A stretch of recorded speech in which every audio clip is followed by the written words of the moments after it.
Hi കൂട്ടുകാരെ, പുതിയൊരു വീഡിയോയിലേക്ക് എല്ലാവർക്കും സ്വാഗതം.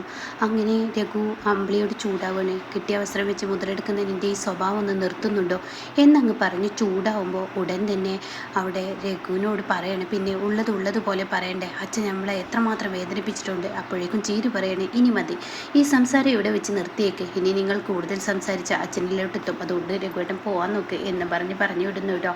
പിന്നീട് ആ സ്നേഹയാണ് കാണിക്കുന്നത്. സ്നേഹ ഇങ്ങനെ അനുപമയുടെ കോള് വന്നിരിക്കുകയാണ്, ഞങ്ങളിവിടെ എത്തിയിട്ടുണ്ട്, നിങ്ങൾ എവിടെ എന്നൊക്കെ ചോദിക്കണേ. ഞങ്ങളിപ്പോൾ വരാം എന്ന് പറഞ്ഞ് ഫോൺ കട്ട് ചെയ്യുന്നു കേട്ടോ. എന്നാൽ ഈ സമയം ഇപ്പുറത്താണെങ്കിലോ ഇങ്ങനെ രഘുവിനെയാണ് കാണിക്കുന്നത്. രഘുവിന് വല്ലാത്തൊരു കുറ്റബോധം. രഘു ആകെ സങ്കടത്തോട് കൂടിയിട്ട് ഇങ്ങനെ വിഷമത്തോട് കൂടി ഇരിക്കുകയാണ്. അപ്പോൾ രഘു ദാസിനോട് ചോദിക്കുക എന്തായി കാര്യങ്ങൾ. അപ്പോൾ ദാസ് പറയണ, അന്വേഷിച്ചു, അവന് ഫൈനാൻസിൽ നിന്ന് എത്രയ്ക്ക് പണം എടുത്തിട്ടുണ്ടെന്നാണ് ഞാൻ കേട്ട വിവരം. ആ പണം എടുത്തത് കൊണ്ട് തന്നെ ഒരുപാട് പ്രശ്നങ്ങളുണ്ട് എന്നൊക്കെ ഇങ്ങനെ പറയാനായിട്ടോ.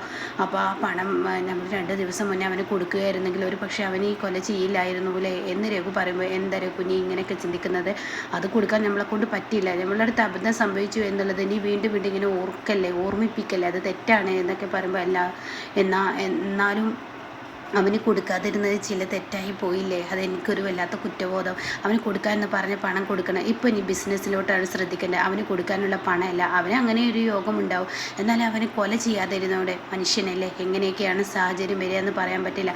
ഈ ഫൈനാൻസിൻ്റെ ആളുകൾ വന്നു കഴിഞ്ഞാൽ അവരുടെയൊക്കെ സ്വഭാവം വേറെ തരത്തിലാണോ, അപ്പോൾ അതിൽ ഏത് തരത്തിലാണ് നേരിട്ടതെന്ന് പറയാൻ പറ്റില്ല, അതുകൊണ്ടായിരിക്കും ചെയ്തിട്ടുണ്ടാകും. ഇപ്പോൾ നിന്നോട് എനിക്ക് പറയാനുള്ളതൊന്നുമല്ല, അതിൽ ജയിലിൽ പോയി അവൻ്റെ കഥ തീർന്നു, പക്ഷേ അവൻ അവിടെ വെച്ച് നിനക്ക് എന്തെങ്കിലും പണിയുമോ എന്നാണ് ഇപ്പോൾ എൻ്റെ പേടി. അതൊന്ന് ആലോചിക്കുന്നത് നല്ലതാണ്, കാരണം എൻ്റെ ബിസിനസ്സാണ് ഏറ്റവും വലുത്. ഇനിയിപ്പോൾ അത് വെച്ച് വേറെ ആരെങ്കിലും നിന്നെ ചോദ്യം ചെയ്യാൻ വന്നു കഴിഞ്ഞാൽ തീർച്ചയായും പിന്നീട് പണി കിട്ടും എന്നൊക്കെ പറയുമ്പോൾ രഘു വല്ലാത്തൊരു വിഷമത്തിൽ തന്നെയാണ് കേട്ടോ. രഘുവിൻ്റെ മനസ്സ് മുഴുവൻ അവന് കൊടുക്കാനുള്ള 10 ലക്ഷം രൂപ ഞാൻ കാരണം അവനിങ്ങനെ ഒരു അവസ്ഥ സംഭവിച്ചില്ലേ എന്ന ആ 10 ലക്ഷത്തിൻ്റെ ആ കഥ വീണ്ടും പറഞ്ഞുകൊണ്ടേയിരിക്കുകയാണ് കേട്ടോ. എന്നാൽ ഈ സമയം ഇപ്പുറത്ത് അനുപമയും സുശീലയും വന്നിരിക്കുകയാണ്. അപ്പോൾ ഈ സ്നേഹയോട് പറയണ, സ്നേഹയെ ഒരു കാര്യമുണ്ട്, ഞങ്ങൾക്കൊരു ഫ്ലക്സ് അടിക്കണം, ഇവിടെ പഞ്ചായത്ത് പ്രസിഡൻ്റായിട്ട് ഇനിയിപ്പോൾ ഇലക്ഷന് നിൽക്കാൻ പോകുന്ന അമ്മയാണ്.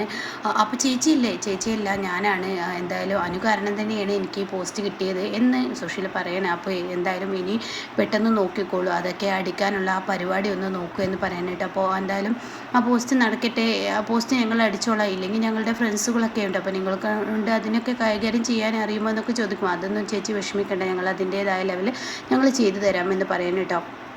പിന്നീടാണെങ്കിൽ ചീരുവിനെയാണ് കാണിക്കുന്നത്. ചീരു മാഷു ഇങ്ങനെ സംസാരിക്കണമെങ്കിൽ മാഷ് ചീരുവിനോട് പറയണം, മോളെ എന്തായാലും ഇങ്ങനെയൊക്കെ സംഭവിച്ചൂലേ, ഇന്നലെ ലംബോദരൻ വിളിച്ചിരുന്നു, വിനയൻ രക്ഷപ്പെട്ടു, വിനയൻ നാട്ടിലോട്ട് വരുന്നുണ്ട്, എന്തായാലും ഇനി കുട്ടികളെ അവിടെ നിർത്താൻ തീരുമാനിച്ചത് നല്ല കാര്യം, ലതികയെ ലംബോദരൻ അത്രമാത്രം ആ കുഞ്ഞുങ്ങളെ സ്നേഹിക്കുന്നുണ്ടെന്നൊക്കെ പറയുമ്പോൾ ചീരു പറയണം, അപ്പോഴത്തെ അവസ്ഥയിൽ ഞാൻ അങ്ങനെ പറഞ്ഞു. അപ്പോൾ അമ്പിളിയാണെങ്കിൽ ഒരു പതുങ്ങി ചായടലാണ് കേട്ടോ, ഇവരുടെ സംസാരമൊക്കെ ഇങ്ങനെ കേൾക്കുകയാണ്. അങ്ങനെ ഈ സമയം ചീരു പറയണേ, എന്തായാലും ഞാൻ അങ്ങനെയൊക്കെ ഇന്നലെ പറഞ്ഞു എന്നുള്ള അച്ഛാ, പക്ഷേ ഇപ്പോൾ എനിക്ക് മനസ്സിലായി, പെൺകുട്ടികൾ അമ്മയുടെ തണലിലാണ് വളരേണ്ടത്. പെൺകുട്ടികളെ ഇഷ്ടമില്ലാത്ത അച്ഛൻ്റെ കൈകളിൽ കൊടുക്കുന്നതും ഞാൻ അവരെ കൊലക്ക് കൊടുക്കുന്നതും തുല്യമല്ലേ, അതിനല്ലേ അവരുടെ അമ്മൂമ്മയായ ലതികയും ലംബോദരനൊക്കെ ഉണ്ടായിരിക്കാം, പക്ഷെ അവരെ കൊണ്ടൊക്കെ നോക്കുന്നതിനൊരു പരിധിയുണ്ട്, ഒരു പരിധിയിൽ കൂടുതൽ അവർക്ക് നോക്കാൻ കഴിയില്ല. വിനയേട്ടൻ വന്ന വിനയേട്ടൻ്റെ സ്വഭാവം അങ്ങനെയാണ് അച്ഛാ, അതുകൊണ്ട് എൻ്റെ മക്കളെ എനിക്ക് കൊണ്ടുവരണം, അപ്പോൾ അച്ഛൻ എൻ്റെ കൂടെ വരില്ലേ എന്ന് ചോദിക്കുമ്പോൾ തീർച്ചയായും ഞാൻ വരാമെന്ന് പറയാം. അപ്പോഴേക്കും അങ്ങോട്ടേക്ക് ഈ പറയുന്ന അമ്പിളി എത്താണ്, ചായ കൊടുക്കണം.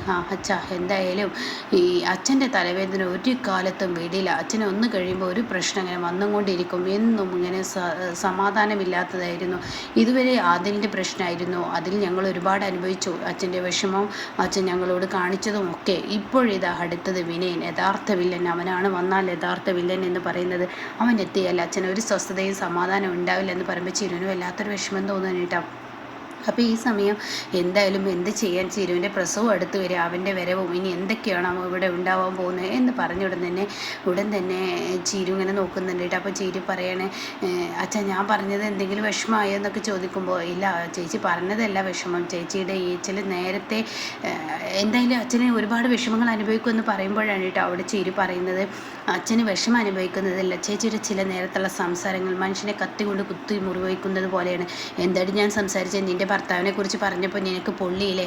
അവൻ എത്ര തവണ നിന്നോട് ഓരോ ക്രൂരതകൾ കാണിച്ചു. അതല്ല ചേച്ചി, ചേച്ചി നേരത്തെ എന്താ ചെയ്തു കൂട്ടിയത്? അച്ഛനെ ഓരോ തരത്തിലാണ് ചേച്ചി വാക്കുകൾ കൊണ്ട് വേദനിപ്പിക്കുന്നത്, അത് മനസ്സിലാക്കണം ചേച്ചി എന്നൊക്കെ പറയുമ്പോൾ അമ്പിളി പെട്ടെന്ന് അച്ഛൻ്റെ കാല് പിടിക്കാനായിട്ട്, അച്ഛാ ഞാൻ എന്തെങ്കിലും പറഞ്ഞോ, അച്ഛൻ എന്നോട് ക്ഷമിക്കണം എന്നൊക്കെ ഇങ്ങനെ പറഞ്ഞിട്ട് അച്ഛൻ്റെ കാല് പിടിക്കുക. അപ്പോൾ എന്താ നീ കാണിക്കുന്നതെന്ന് പറയുമ്പോൾ ആഷി ചൂടാവുക കേട്ടോ.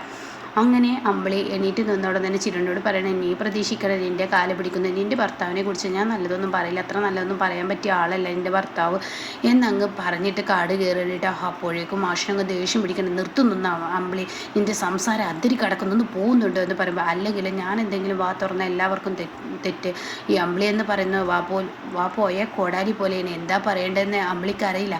എന്നാൽ അമ്പിളി ഉള്ളതുപോലെ എല്ലാവരുടെയും മുഖത്തടിച്ച് പറയും. അത് മനസ്സിൽ വെച്ചിട്ടൊന്നല്ല, ഉള്ളത് പറഞ്ഞു. അത് എത്ര തെറ്റായി തോന്നുമെങ്കിൽ തെറ്റായി തോന്നട്ടെ എന്നൊക്കെ പറഞ്ഞ് അമ്പിളിയുടെ അഹങ്കാരം കേട്ടോ.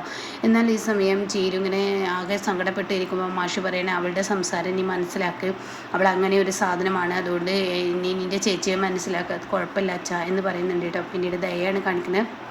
അപ്പോൾ ഇതുവരെയുള്ള കഥ ഇങ്ങനെയാണ്.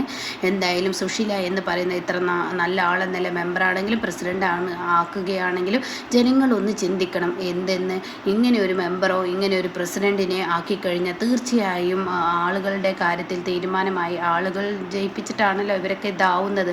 പക്ഷെ ഒരു കാര്യം ചിന്തിക്കണം, ഇങ്ങനെയുള്ള ആളുകൾ ജയിപ്പിക്കുമ്പോൾ ഈ ആളുകൾ വിജയിക്കുകയാണ് ചെയ്യുന്നത്. എൻ്റെ ചേച്ചി ഇപ്പോൾ ഈ സുശീല എന്ന കുലസ്ത്രീയെ ഇത്രയും നല്ല ഒരു നന്മമരമാക്കി വെച്ചത് എന്തിനു വേണ്ടിയാന്ന് എൻ്റെ ചേച്ചിക്ക് അറിയുള്ളൂ. അതിന് മറുപടി എനിക്ക് പറയാൻ കഴിയില്ല.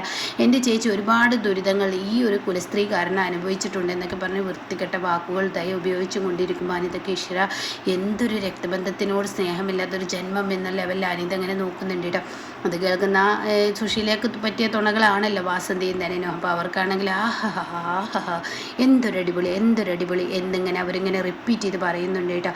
അപ്പോൾ ഈ സമയം ദേ പറയണേ, എന്തായാലും നിങ്ങൾ തീരുമാനിക്കൂ, ഇനി ഒരു മെമ്പറോ ഒരു പ്രസിഡൻറ്റോ ഈ സുശീല എന്ന് പറയുന്ന സ്ത്രീ വേണോ അതോ വേറൊരു ആളെ തീരുമാനിക്കാനാണോ നിങ്ങൾ തീരുമാനിക്കുന്നത്, എന്തായാലും നിങ്ങൾ ചിന്തിക്കൂ എന്നൊക്കെ പറഞ്ഞിട്ട് വീഡിയോ കട്ട് ചെയ്യാണ്. അപ്പോഴേക്കും ധനം പറയണേ, നീ ഒരു അവതാരിക ആവേണ്ടതാണ് എന്ന് പറയുമ്പോൾ, എൻ്റെ ചേച്ചി ഞാനിപ്പോൾ ഈ സുശീല എന്ന് പറയുന്ന സ്ത്രീനെ ഇങ്ങോട്ട് താഴത്തോട്ട് ഇട്ട് കഴിഞ്ഞാൽ പിന്നീട് ചേച്ചിയല്ലേ മെമ്പറോ പ്രസിഡൻ്റൊക്കെ ആയി കയറുന്നത്. അപ്പോൾ അത് പറഞ്ഞ ഉടൻ തന്നെ അതെ ഞാൻ തന്നെ എന്ന് പറയാൻ കേട്ടോ. എന്തായാലും എന്നിട്ട് വേണം എനിക്കൊന്ന് പൊളിക്കാൻ, എനിക്ക് ഇതെന്നും ഓർമ്മയിലുണ്ട് എന്നൊക്കെ എന്നെ പറയുമ്പോൾ, അയ്യോ എന്നെ ഓർക്കൊന്നും വേണ്ട, പഞ്ചായത്ത് പ്രസിഡന്റ് ആയിക്കഴിഞ്ഞാൽ ഞങ്ങളൊക്കെ ഒന്ന് കണ്ടാൽ മൈൻഡ് ചെയ്താൽ മതി, അത്ര മതി എന്നൊക്കെ പറയുമ്പോൾ ഒന്ന് പോടി എന്നൊക്കെ പറയുന്നുണ്ട് കേട്ടോ. എന്തായാലും ഈ വീഡിയോ പെട്ടെന്ന് ദയെ പോസ്റ്റ് ചെയ്യാൻ നോക്കും, നേരം വൈകിക്കണ്ട എന്ന് പറയണേ.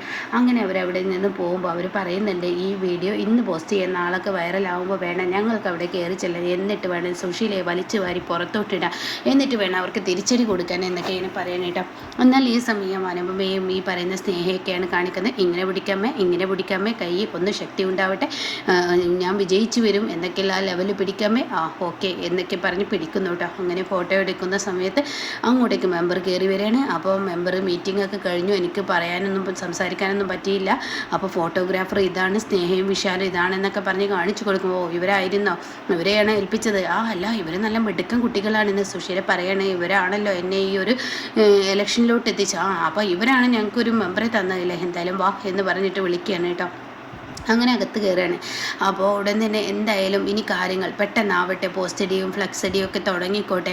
അപ്പോൾ പോസ്റ്റഡിയും ഫ്ലക്സഡിയൊക്കെ തുടങ്ങുന്ന സമയത്ത് ചിഹ്നത്തിനുള്ള ഒരു ഒഴിവിട്ടോളൂ എന്ന് പറയാനുണ്ട്. അപ്പോൾ അത് കേൾക്കുന്ന അനുപമ ചോദിക്കുകയാണ്, അല്ല ഇനിയിപ്പോൾ സ്വതന്ത്ര സ്ഥാനാർത്ഥിയായിട്ട് അല്ല, അനുപമ ചോദിക്കാൻ ഈ ഒരു പാർട്ടിയുടെ ആ ഒരു ചിഹ്നം തന്നെയല്ലേ യൂസ് ചെയ്യുക എന്ന് ചോദിക്കുമ്പോൾ, അതല്ല, സ്വതന്ത്ര സ്ഥാനാർത്ഥിയുടെ പിന്തുണയിൽ നടക്കുന്ന ഞങ്ങളുടെ ഒരു ചിഹ്നമാണ് ഉപയോഗിക്കുക. അപ്പോൾ ഏത് ചിഹ്നം വരിക എന്ന് അനുഭവം ചോദിക്കുന്നുണ്ട് കേട്ടോ. അപ്പോൾ അത് ഉറുമ മുതൽ അരിമണി വരെ വരും, അങ്ങനെയൊക്കെയുള്ള പല ചിഹ്നങ്ങളാണ്. അപ്പോൾ അതിന് സ്നേഹം ചോദിക്കുക, എന്നാലും ഒരു ഐഡിയ പറയൂ, ഏതാണ് നമുക്ക് മിക്കവാറും വരിക? അത് പിന്നെ 2 ദിവസത്തിനുള്ളിൽ പറഞ്ഞാൽ പോരെ? അല്ല മെമ്പറെ അതൊന്ന് പറ എന്നിങ്ങനെ പറയുമ്പോൾ, ഓന്ത് എന്ന് പറയട്ടോ. മെമ്പർക്ക് തന്നെ ചിരി വന്ന് മെമ്പർ തല താഴ്ത്താണ്, ഓന്തോ എന്ന് പറയട്ടെ. അപ്പോഴേക്കും സുശീല ചിരിക്കണോ കരയണോ എന്നുള്ള ആ ലെവലിൽ നിൽക്കുകയാണ്. എന്നാൽ അനുപമക്ക് പൊട്ടിച്ചിരി വീഴാണ്. അങ്ങനെ ഓന്തോ എന്ന് പറഞ്ഞിട്ട് താഴോട്ട് സുശീല നോക്കുന്നു, മേപ്പോട്ട് നോക്കുന്നു, താൻ എന്താ ഇനി ചെയ്യേണ്ടതെന്ന് അറിയാതെ ആകെ പതറി നിൽക്കുകയാണ് കേട്ടോ. അപ്പോൾ എന്തായാലും ഇനി രഘുവിന് തിരിച്ചടി, അതായത് അമ്പിളിക്ക് ഇനി തിരിച്ചടിയുടെ കാലമാണ്. തൻ്റെ അച്ഛനോട് നുണ പറയും, സ്വന്തം കാര്യത്തിന് വേണ്ടി നുണ പറഞ്ഞതിനൊക്കെ കിട്ടാൻ പോവുകയാണ് കേട്ടോ.